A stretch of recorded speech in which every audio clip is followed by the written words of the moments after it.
On May 19th, President Joe Biden gave a commencement address at Morehouse College in Atlanta. The New York Times, Fox News, and others reported that the president used this speech at the historically Black men's college to talk directly to Black voters during a time of growing ambivalence toward the major party candidates. To the class of 2024, you join, as you know, a sacred tradition. An education makes you free, and Morehouse education makes you fearless. Charles Coleman Jr. has been thinking about Black male voters a lot. He's an MSNBC legal analyst and former civil rights attorney.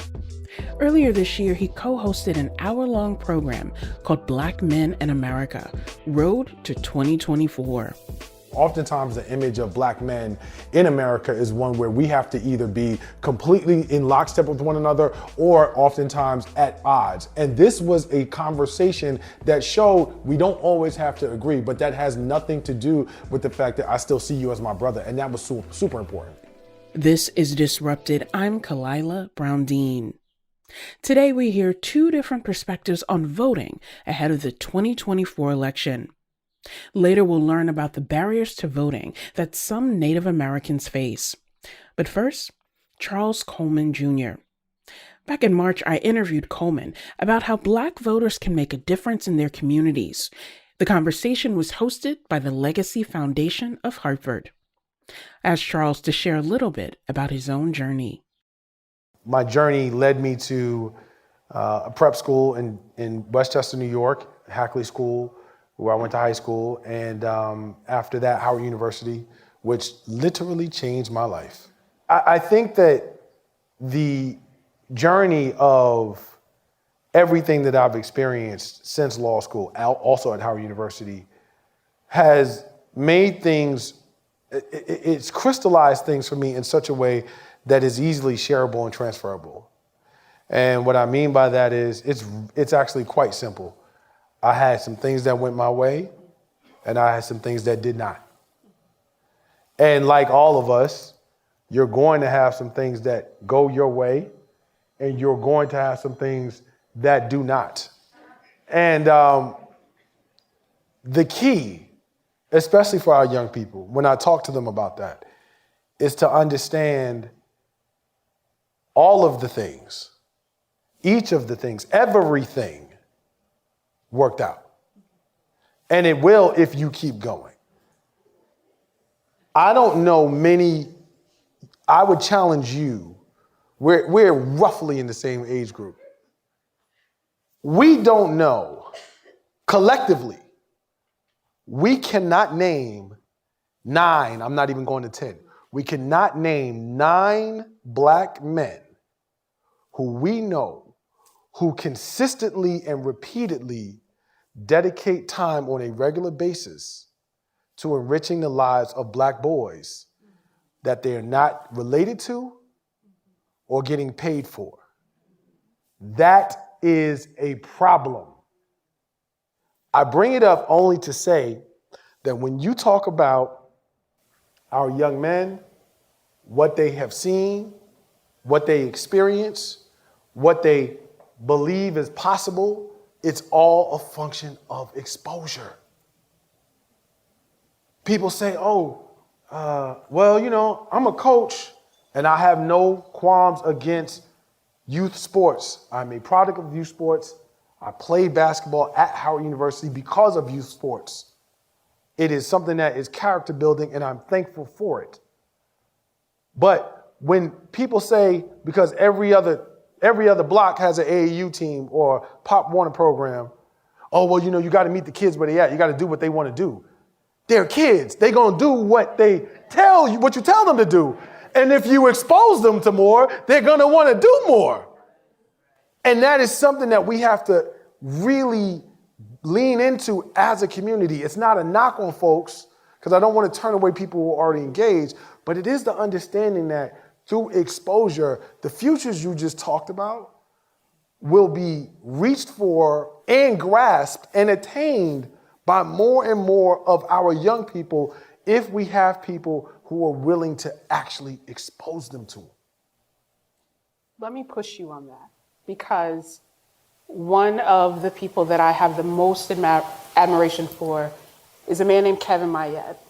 And Kevin says love is meeting people where they are, but refusing to let them stay there. Yep. Right?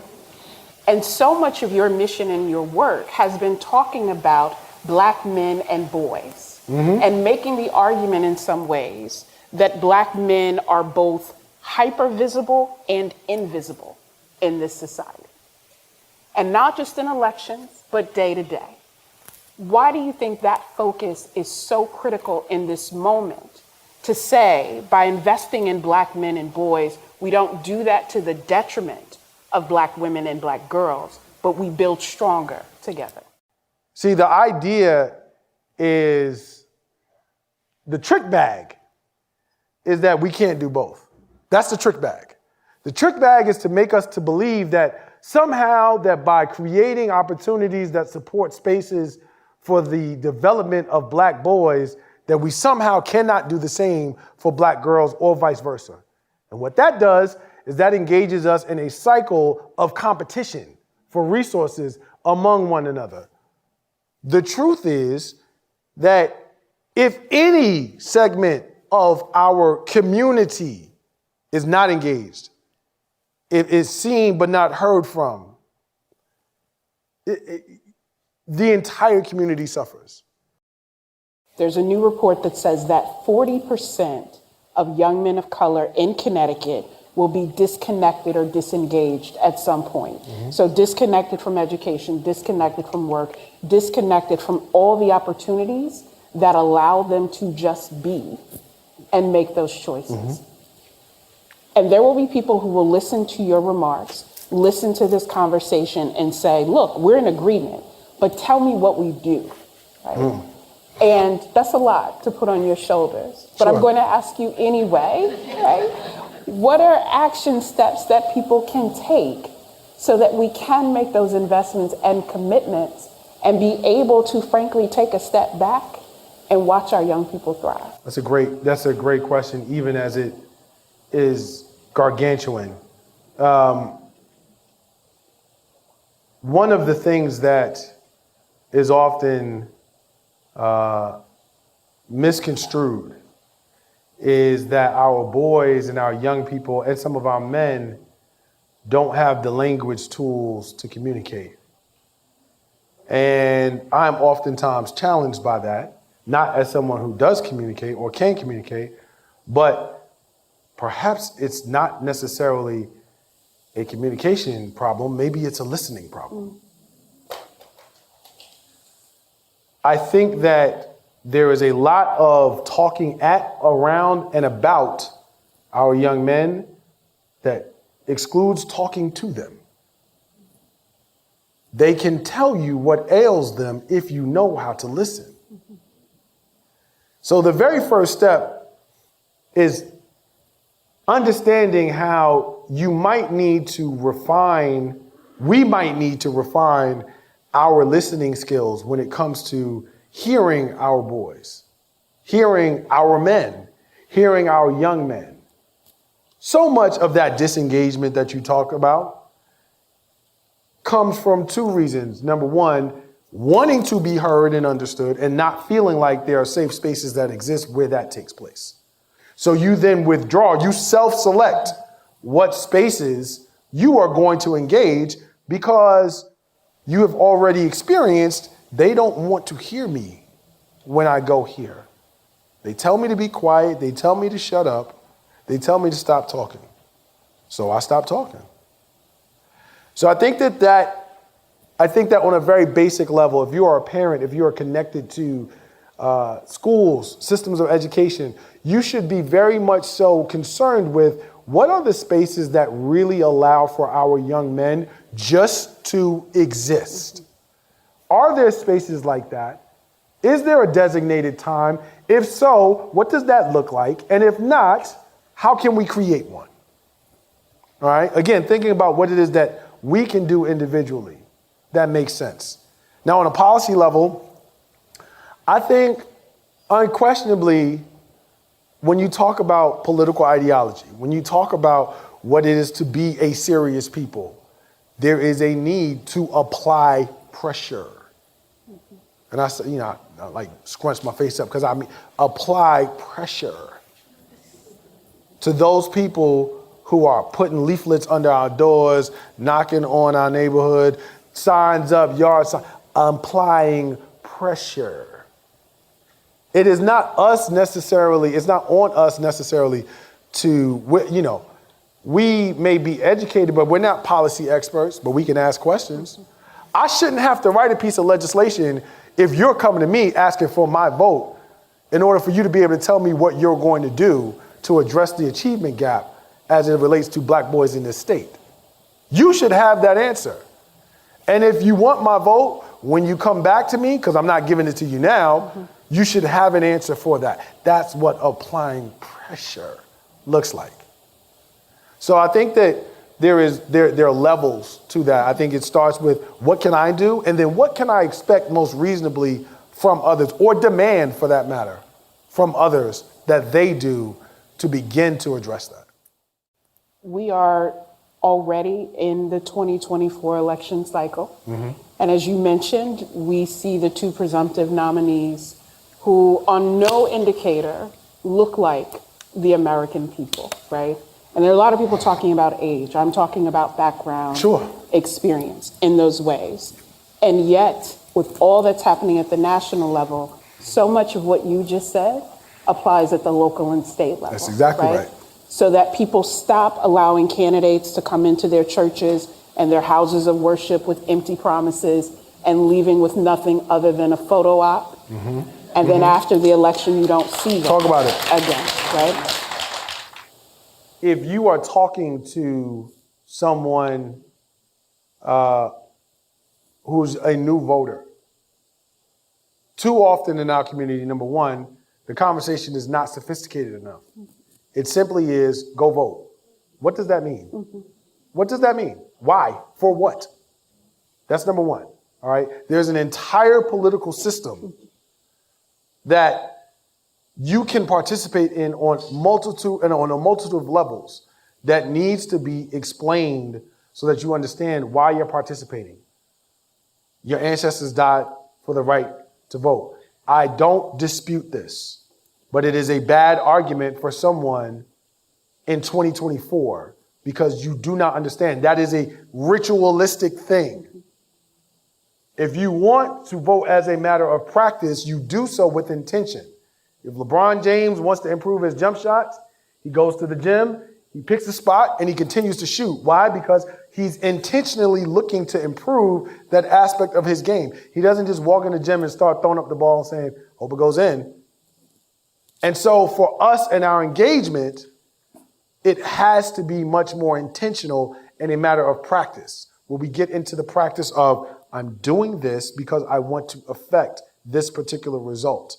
And it goes exactly to what you were just saying about how in 2024, it is not simply enough to take a picture with some guy or woman who came to a space where you were, who you've never seen before and won't see again, right? And to allow them to hustle you up out your vote. Let me share a quote from you and get your perspective on this. You've said we cannot have it both ways. We cannot claim as a community we are not a monolith and then wholeheartedly dismiss the voices of those whom do not share our opinions. Who are the voices that you think we have been dismissing? I'm so glad you asked that. And I'm not going to go for it. I think that, but it's a very important idea to sit with. We do have this sort of penchant for declaring how diverse and how non-monolithic we are. But then in the midst of that, the minute that someone comes with a competing ideology, and in our case, it's usually something that we see or identify as being right-leaning or more conservative, we immediately look to invalidate that person's blackness because of their perspective. So which is it? Is it that we as black people are able to have a wide swath of different ideas, ideologies, experiences, and perspectives? Or is it, if you don't believe this, you ain't black? That's a problem. Because, and some people won't get mad at me for saying this, but this, I've been wanting to say for a long time. Imagine me ostracizing somebody who looks like me because their choice in an older white man is different than my choice in an older white man. Imagine what that looks like. So I'm going to take somebody who's in community with me, who looks like me and has shared my experiences, and because their choice of this guy who is outside of my community doesn't match my choice, and I'm now going to then invalidate their blackness, that is absurd. That is not how this works. Because on the outside, the power structure that is white supremacy is like, I'm on autopilot. Y'all go ahead, argue that out. That was MSNBC legal analyst Charles Coleman Jr. Coming up, Coleman talks about making individual sacrifices to benefit the future of communities. And later, attorney Jacqueline DeLeon talks about legislation that could improve voting access for Native Americans. This is Disrupted. Stay with us. Welcome back to Disrupted. I'm Kalila Brown-Dean. Today, we're hearing from MSNBC legal analyst Charles Coleman Jr. about Black voters and building community. I often speak with young people about some of the heavy topics that I discuss with Charles. The young people sometimes question the point of working toward change when we live in a world where things like book bans still happen. Against that backdrop, I asked Charles what gives him hope. We have some young people in the audience, so pardon my French. What gives me hope is that being black is the dopest shit ever. Period. Period. And I wouldn't trade it for anything in the world. What gives me hope is that there is nothing more revolutionary than living your black behind life the way that you choose to live it and see it and be it and exist in it. And if we keep that in mind, if we remember that there is not a thing that moves in this country, socially, economically, culturally, politically, ain't nothing moving without us. Nothing. Not a thing. If we remember that and we harness that and we engage that with intention, there's nothing that we can't do, which is why community, a unified body of individuals, is our vehicle for freedom. We ended the evening with an audience Q&A. Yeah, hello, my name is Michael Thomas. I'm a retired firefighter here in Hartford. I grew up, I'm 78 years old. Amen. God bless you.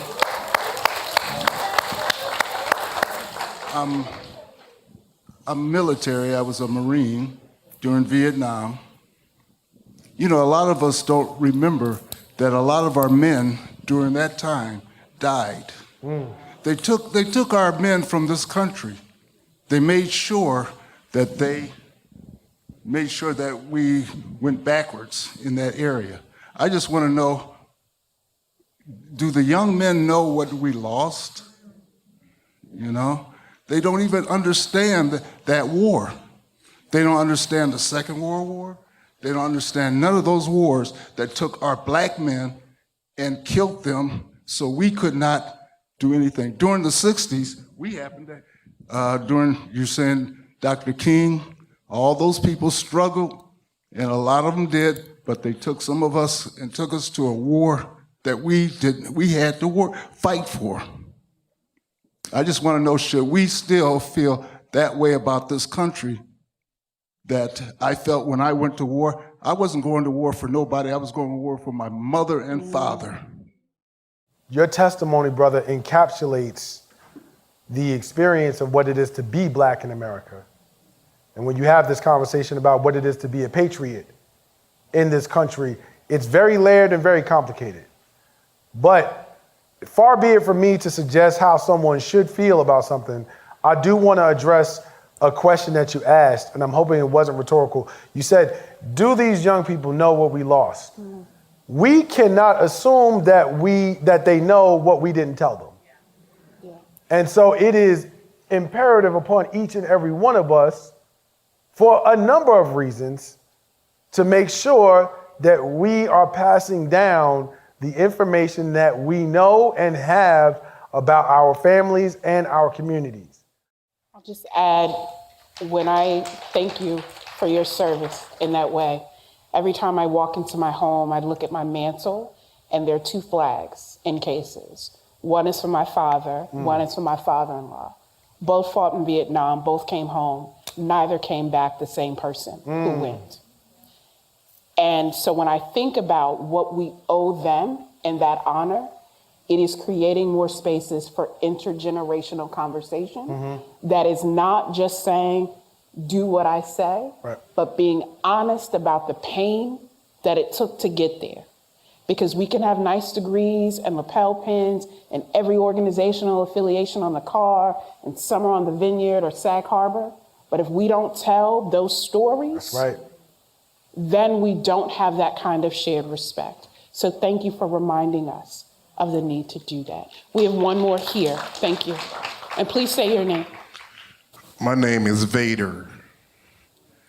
I'm an optimist, and I truly feel I see the glass more than half full when we talk about our young men and our young women. And society has painted this picture that the few, what I say when the old folks say the bad apples don't outweigh the good apples when it come to our young folks. So how would you suggest to the masses, because there are a lot of good young folks out here, that they reach out? Because it don't always has to be structured. It could be the kid down the block. That's right. That you know what I'm saying? So let's offer some solutions and some suggestions so folks who don't get out to the big brothers and all that other good stuff and know that the glass is not half empty, it's more full. Brother Vader, I can guarantee you that in this room right now, there are people who are sitting here who live in apartment buildings or live on blocks where there are young people that they walk past every day and do not speak to. In proximity, they can reach, touch, and feel these young people and have not said an entire word to them other than maybe Merry Christmas or Happy Easter every 3rd year. We can start exactly where we are by not being afraid of our own people. A lot of our young people are simply misunderstood and do, to your point, have enough sense that if someone actually does say to them, young man, language, and then engages them in conversation, I haven't met you before. What's your name? That they now feel heard. And now there's a certain level of responsibility that they recognize because they know, I didn't know this dude before up the block, but now this dude talks to me and he knows my name. So if I'm not where I need to be doing what I'm supposed to do, there's a possibility he could call me out by name. Those sorts of connections cannot be overvalued. It's impossible because that's where everything starts. So for me, it's simply stop walking by these young people that you don't know but should, and then coming somewhere like this talking about, I'm about community. What are you talking about? You right in community and run inside your house every chance that you get. That's not being about community. So it starts with the very simple idea of not being afraid of our young people. And then also, when you're in community, you defend and protect your community. And you are not going to let someone disparage your community with a narrative that is not accurate. So when people start talking, well, you know, I would talk to these young people, but these young people crazy. Get away from me with all that. You sound nuts. That's where it starts. It starts with, to your point, you might not be able to get out to big brothers, big sisters. You might not have the time or the space, but you walk and talk and speak to and see young people and each other every day. We do a poor job even among adults. You know, in the South, it's less of an issue, but certainly up here in the Northeast, we will walk past other folk and not speak at all. So when you talk about learned and adaptive behavior, when young people see that, what do they think is appropriate? That is not what community looks like. So I don't need you to talk about it. I need you to be about it. Thank you. We have here. My name is Sonia Warrell-Asari. I'm an attorney and an economist and an adjunct professor as well. And I hear a lot of what you're saying, and it's reminiscent of Marcus Garvey and the thoughts of self-empowerment in community and building that. And Garvey talked about going back to Africa, and there's a huge exodus, I would say, especially among young people. And when I say young people, I'm talking about early 20s and 30s who are making that exodus back. How do you remix that message to say self-empowerment within our communities if we choose to stay here or if we choose to go back to Africa? I think that we have to understand and have very real and honest. See, like when we were growing up, we didn't really have the language to talk about privilege. Like that wasn't a thing. It was a thing, but we didn't have the language to label it and talk about it and discuss it and to dissect it. But now that we do, we got to use it. And we have to explain to folks, hey, listen, it is a very complex discussion to have a talk about Paul Robeson and other expats who made the decision, I can't deal with this, I'm out. Because while it may have indeed been best for you individually, and I do respect and understand that, you left a lot of people behind, bro. And so this notion of community requires a level of sacrifice and understanding and having a conversation about privilege and what that looks like is imperative to helping someone calibrate whatever their individual balance is. To say, you know what, this is not the easiest thing. Because again, part of our problem is that we've been seduced by this notion of convenience. We are in a space where, as a microwave society, everything that we want to do or believe we should have, we expect in an instant. We expect it to be easy. And when we engage conversations about privilege and about sacrifice and about community and about what they mean, that brings about a very different dialogue. I think that the expectation of where we can go and what we can achieve politically, I liken it to the parable of each of us planting seeds for trees the shade of which none of us will ever sit under. Hi, my name is Eddie Esteves. I'm retired as well. I have a question. I've always been a voter, and as an old person, I've always been optimistic that if I voted blue, that blue would do right for me and do right for us. Why? And we're in a situation where we see, the Supreme Court overturning things that we thought were in place for the rest of our lives. And how do you keep younger people optimistic about voting when they see the political machine undoing or preventing us from moving forward? The first thing that you have to understand when I talk about political ideology, this is not mine, I wish it were, but I'm still going to use it. Black people in America do not have permanent political friends. We only have permanent interests. And vote blue no matter who is a catchy phrase that gives a degree of loyalty to a group that doesn't always earn it.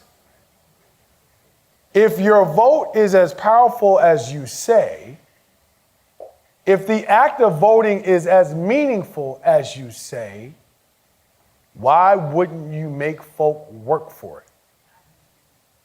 And to the good doctor's point, that is what it is to ask questions, to demand answers, to have actual asks, and to then follow up. With the understanding that your political affiliation is less important to me than your ideology. I don't care what you label yourself. What does that mean for my community and me and our interests and our children and our elders? That is the first step. We have to begin to have a much more sophisticated conversation about the entirety of the system, not just go vote, because that's all we do. We've been doing that for at least 50 years. Get out the vote. Let's get people registered and then mobilize them to the polls. It's almost as if people know what we're going to do when we get to the polls.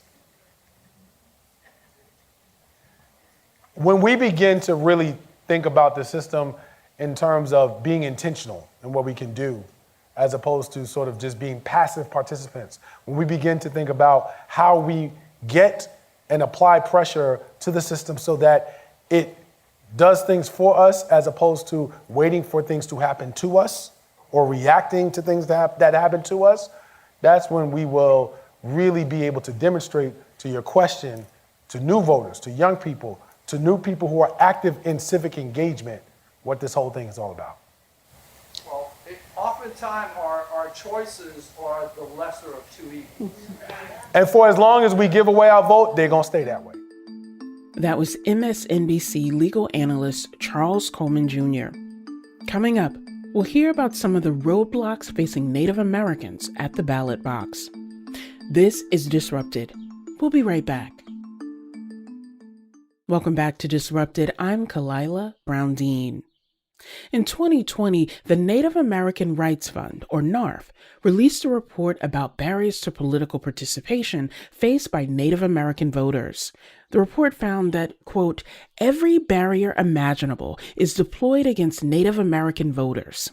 That includes everything from geographical isolation to discrimination.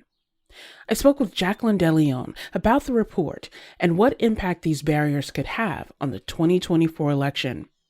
DeLeon is senior attorney with the Native American Rights Fund and an enrolled member of the Isleta Pueblo. She also co-authored the report.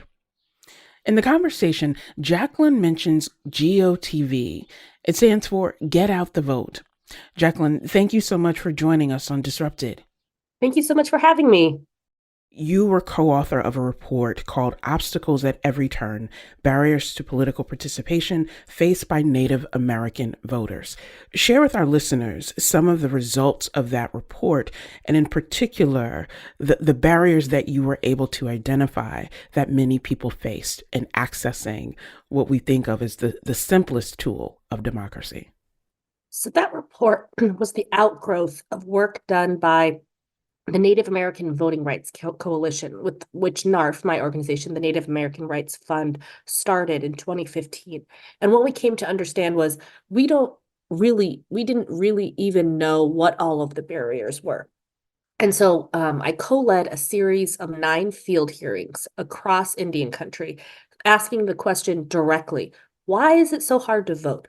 And, we heard from over 125 witnesses, and a remarkably consistent picture emerged, which is something that is really surprising given the broad geographic difference and the differences between tribes. But particularly in rural areas, we saw a very consistent picture, which is that, as you said, structural barriers are consistent across Indian country. And so there are 3 main categories about how I think about this. The first is that the structural barriers. So it's just too far to vote. So county seats are often located off reservation. That's usually where the polling place is. They can be located as far as 120 miles round trip. Sometimes the road to get there is a dirt road. There is incredible amount of poverty on reservations, and so folks don't have access to a vehicle, and affording a tank of gas to travel those long distances can be just too hard. Then, you think to yourself, well, maybe then we can have vote by mail. Well, across Indian country, many houses don't have addresses, and we subsequently don't have residential mail delivery. So you still have to make a trip to an often distant post office. That's a rural post office that's only open from, say 2 to 4, or, every other Tuesday, a half week type of thing. There are, it's just playing too hard to vote, register, and there often aren't early voting opportunities. So that just is logistically difficult. Then throughout the field hearings, we saw a surprising amount of and consistent amount of current day racism, frankly, both from voting officials and from the towns, particularly from the towns where Native Americans are forced to travel to. So people are often uncomfortable going to a border town where there can be an incredible amount of racism. The weekend before the election in Fort Peck, the winner of the Halloween costume contest in the town bordering the Fort Peck reservation was somebody dressed in full KKK attire. And, this is happening today in America. One of the things that really keep us down is this long history of disenfranchisement, and then these structural barriers that communicate to Native voters, this system isn't for you. And then we get slapped with this label of apathy.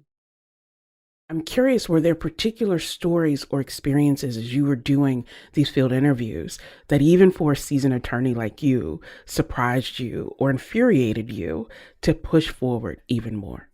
We heard from a county, one of the few Native county commissioners in South Dakota, and she was enraged because she had gotten funds for a polling place on the reservation, and the county officials chose a chicken coop to service Native Americans, and that was, I think, something that she saw as humiliating and degrading for her community. And so she stood up against that and asked why, given the funding that we had gotten, why would you choose a chicken coop? We have seen quite a few GOTV folks that have traveled incredible distances to drop off and pick up ballots for folks all over the reservation, asking, field workers that have asked for the first time, elders, would you like to register to vote? People who have never heard that registration question in the entirety of their lives until somebody came to their door and asked them.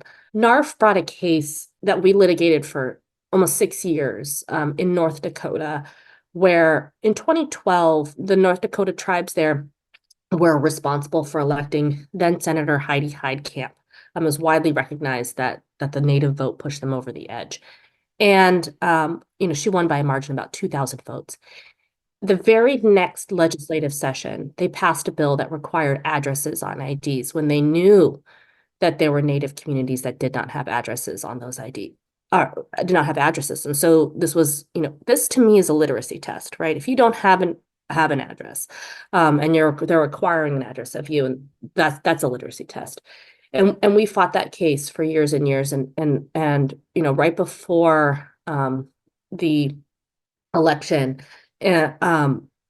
we saw a remarkable surge, following some court rulings there, that were able to articulate that injustice. We were able to say, this is what happened. This was the string of events. And the community responded in kind, right? Where, the turnout really increased because people were enraged. I will say that I've seen that happen several times, right? You articulate an injustice and people respond. But over time, I'll also warn that the rates go back down, right? There's a spike and then it falls.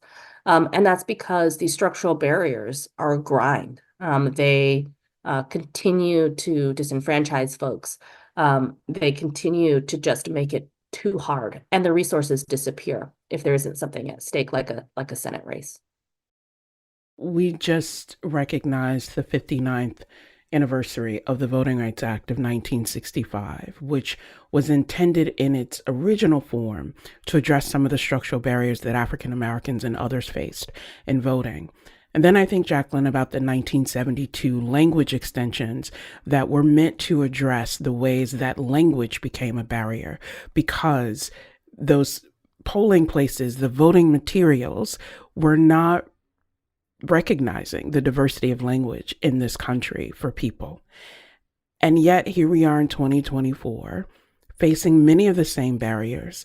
The high number of state laws and provisions that were passed in the immediate aftermath of the 2020 presidential election, where we saw across the country record numbers of voter turnout, and then immediate response at the state level to make it more difficult. Your report was released in 2020, which was on the cusp of all of that happening. I'm curious from your perspective, where are we now? Have things changed for the better, or are they more alarming in that change? I think we're facing an incredibly critical moment. As you say, there has been this wave of legislation that came out trying to substantiate the false allegation of voter fraud, trying to put meat on the bones of, this idea that communities, that people were uncomfortable with seizing power, were seizing power. And that wave of legislation has been affecting Indian country, and we have been fighting against it. In Arizona, the state race there for attorney general was decided by less than 300 votes, which is incredible for a statewide race. The office of presidency was decided by something like 10 or 11,000 votes, right? Incredibly slim margins. And yet we saw in a case coming out of Arizona, Brnovich v. DNC, the Supreme Court say that if the community that's impacted is small enough relative to the overall population of the entire community. So say, if only 1% of Native Americans were impacted out of all of the Native Americans in the state of Arizona, then the discrimination would be okay, right? That there could be this de minimis exception.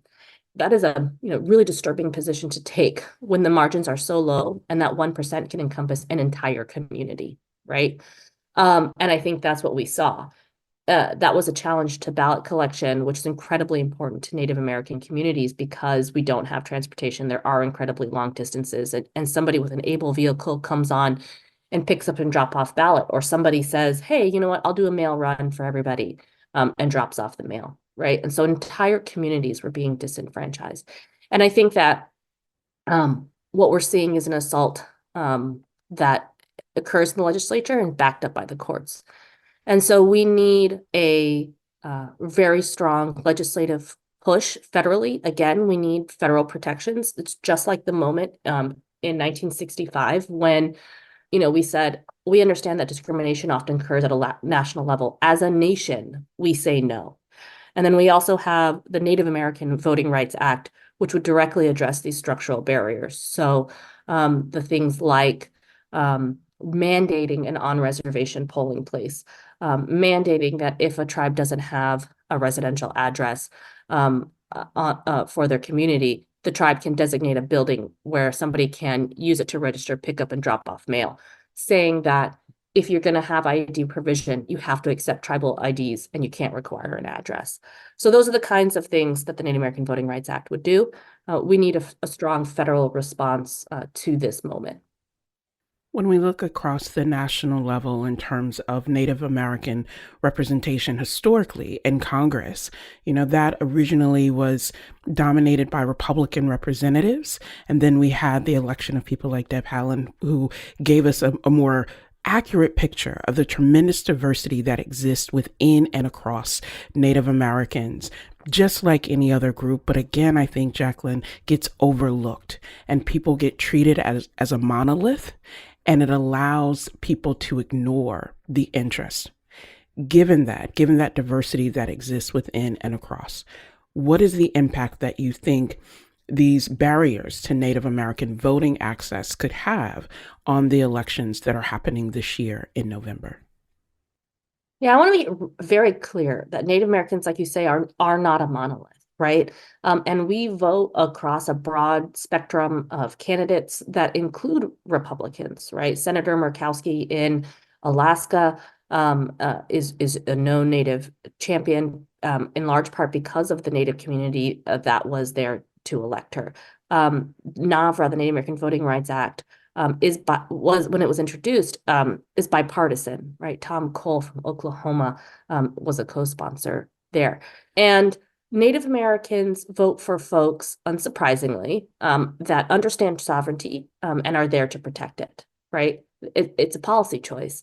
And that's how it should be, right? Across America, you should have the right to pick the candidate that's going to advocate most strongly for your community. And Native Americans are poised across this country to be a deciding factor in both local elections across the board, right, and national elections. So I mentioned Arizona earlier. Native populations also make up the margins in states like, so by the margins, I mean the difference in votes cast and, the election outcome. And so in places like Arizona, Nevada, Wisconsin, Michigan, Minnesota, and we saw them hugely influential in states like Alaska. They're the biggest minority groups in states like South Dakota, North Dakota, right? But those handful of swing states I mentioned are places where Native Americans can make the difference to election outcomes and where we've seen these structural barriers exist. What would you say to people who are listening to this, who are surprised, outraged, motivated, and moved, and want to know, what can we do? What should we do? What would you say to people about how we can collectively help to erase many of the barriers that Native Americans face in voting? Well, we always urge folks to support the Native American Voting Rights Act, to lift it up, to talk about how we as a nation think that it's unacceptable that anybody would have to travel 120 miles round trip to vote, right? I think that you can support organizations like the Native American Rights Fund. We're a small but mighty team, filing lawsuits against this discrimination and also pushing back against legislation and writing policy. And I think you can also look to see if there's a local organization in your community that's doing this GOTV work. At the end of the day, overcoming these structural barriers take resources. That's the point of them, right? It just takes resources to overcome distance, gas, transportation. And the GOTV orgs on the ground do a remarkable job of trying to overcome those barriers. Awareness, commitment, and resources. Jacqueline DeLeon is senior attorney with the Native American Rights Fund. She's an enrolled member of the Isleta Pueblo. Jacqueline, thank you so much for all of your hard work. Thank you so much for having me. Disrupted is produced by Kevin Chang Varnum, Wayne Edwards, Meg Dalton, and Katie Tularski. You can listen to all the previous episodes of Disrupted by finding us wherever you get your podcast. I'm Kalila Brown-Dean. Thanks for listening.